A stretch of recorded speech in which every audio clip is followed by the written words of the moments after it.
கேரளா மக்களுக்கு நான் பேச போகிற டாபிக் வியாழன் கிழமையிலேருந்து அவங்க மண்டையில் ஓடிக்கிட்டே இருக்கும். நமக்கு எப்படி ரொம்ப நெருங்கிய மனுஷரோ இல்லை சொந்தக்காரங்களோ இறந்து போனால் தாங்கிக்க முடியாத ஒரு சோகத்தை கொடுக்குமோ, அதே மாதிரி தான் நம்ம பக்கத்து நாடான கேரளா ஃபேஸ் பண்ணிக்கிட்டு இருக்காங்க. திரு பி ஜெயச்சந்திரன் அவரோட மரணம் இன்னைக்கு ரொம்ப பேரை பாதிச்சிருக்கு. யார் இந்த ஜெயச்சந்திரன்?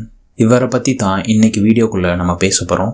சேனல்லையே இது தான் ஃபர்ஸ்ட் கேரளா டாபிக். இந்த மாதிரி உலகத்தில் நடக்கிற விஷயங்களை less than 5 minutesல நான் உங்களுக்கு சேர்க்குறேன். மறக்காமல் சப்ஸ்கிரைப் மட்டும் பண்ணி கொஞ்சம் சப்போர்ட் பண்ணுங்கள். நான் ஏகே.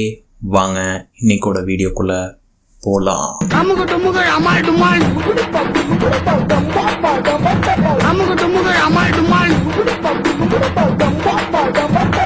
இவரை பற்றி தெரிஞ்சுக்கிறதுக்கு முதல்ல இவரோட யங்கர் லைஃப்லேருந்து ஆரம்பிக்கணும். மார்ச் 3, 1944 எர்ணாகுளம்ல பிறக்கிறாரு. இவரோட ஃபேமிலியில் இவர் தான் 3வது பையன். இவரோட மியூசிக் லைஃப் ஹை ஸ்கூல்லேயே ஸ்டார்ட் ஆகியிருக்கு. 1958 ஒரு மியூசிக் காம்படிஷனில் பார்ட்டிசிபேட் பண்ணுறாரு. அதில் ஃபர்ஸ்ட் ப்ரைஸும் வாங்கி அவர் திறமையை ப்ரூவ் பண்ணுறாரு ஜெயச்சந்திரன். ஹை ஸ்கூல் முடித்த பிறகு அதுக்கப்புறம் ஜுவாலஜிங்கிற ஒரு டிகிரி கோர்ஸ் எடுத்து கிரைஸ்ட் காலேஜில் டிகிரியை முடிக்கிறாரு. தெரியாதவங்களுக்கு இந்த ஜுவாலஜிங்கிறது அனிமலை பற்றி சயின்டிஃபிக்காக ஸ்டடி பண்ணுறது தான். காலேஜ் முடித்த பிறகு சென்னையில் ஒரு ப்ரைவேட் ஃபார்மில் ஒர்க் பண்ணிகிட்டு இருக்காரு. இவர் ஒர்க் பண்ணுற சமயத்துலேயும் மியூசிக்கில் இவரோட பேஷனாக இருந்திருக்கு. அதனால சில ஷோஸ்லாம் கிடைக்கிறப்போலாம் சான்ஸ் கிடைக்கிறப்போ போய் பார்ட்டிசிபேட் பண்ணுவார்.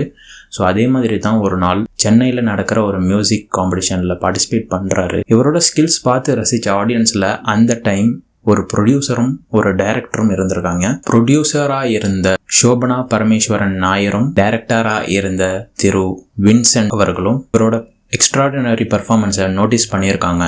அதுக்கப்புறம் இந்த பர்ஃபார்மன்ஸை நோட்டீஸ் பண்ணதுக்கு பிறகு இவருக்கு ஒரு மூவியில் சாங் பாடுறதுக்காக ஒரு சான்ஸ் கிடைக்கிது. இப்போ நான் சொன்ன விஷயங்கள் எல்லாமே 1965 நடந்துகிட்டு இருக்கு. ஜெயச்சந்திரனோட ஃபேமிலி 4 பேர் இருக்காங்க. அவரோட ஒய்ஃப் லலிதா, இவங்களும் ஒரு சிங்கர். அவங்களோட ஒரு சன் ஒரு டாட்டர். சன் பேர் தினநாதன், அப்புறம் டாட்டர் பேர் லக்ஷ்மி. இவர் இதுவரைக்கும் 16,000 சாங்ஸ் பாடியிருக்காரு. மலையாளத்தில் மட்டும் கிடையாது, தமிழ், ஹிந்தி, தெலுங்கு, கன்னடா ஆகிய மொழியில் பாடியிருக்காரு.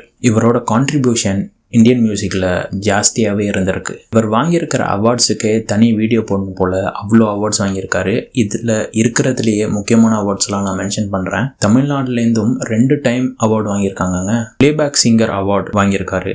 கேரளா ஸ்டேட் ஃபிலிம் அவார்ட்ஸில் 5 டைம்ஸ் வின் பண்ணியிருக்காரு. அது மட்டும் இல்லாமல் தமிழ்நாடு ஸ்டேட் ஃபிலிம் அவார்ட்ஸில் 2 டைம் வின் பண்ணியிருக்காரு. நேஷனல் ஃபிலிம் அவார்டு வாங்கியிருக்காரு. இது மட்டும் இல்லாமல் கேரளா கவர்மெண்ட் கிட்டேருந்து ஜேசி டேனியல் அவார்டுங்கிற ஒரு விருதையும் வாங்கியிருக்காரு திரு ஜெயச்சந்திரன் அவர்கள். அங்கே உள்ள பொலிட்டீஷியன்ஸ்லாம் சொல்கிறாங்கன்னா 5 decades 5 தலைமுறையாக பாடிக்கிட்டு இருக்காரு, கேரளாவை ஆண்டுகிட்டு இருக்காருங்கிற மாதிரி சொல்லியிருக்காங்க. இவருக்கு வைக்கப்பட்ட பேர் ஜெயச்சந்திரன். ஆனால் மக்களுங்க கூப்பிட்டது பாவகாயகன். ஒரு கேன்சர் பேஷண்ட். போன வியாழக்கிழமை 9ஆம் தேதி 7:55 திரிஷூரில் இருக்கிற ஒரு பிரைவேட் மெடிக்கல் காலேஜில் நம்ம எல்லாரையும் விட்டு பிரிகிறாரு ஜெயச்சந்திரன் அவர்கள். இவரோட இறந்த உடலை 11ஆம் தேதி அவரோட சொந்த ஊரான செந்தமங்கலமுக்கு எடுத்துகிட்டு போகிறாங்க. சும்மா வாழ்ந்தோமோ இறந்தோமான்னு இருக்கக்கூடாது. ஏதாவது ஒன்று சாதிக்கணுங்கிற நினைப்பு நம்ம எல்லாருக்குமே இருக்கணும். Do not stop your growth until you reach them. மீண்டும் அடுத்த வீடியோவில் பார்க்கலாம். Take care and good bye.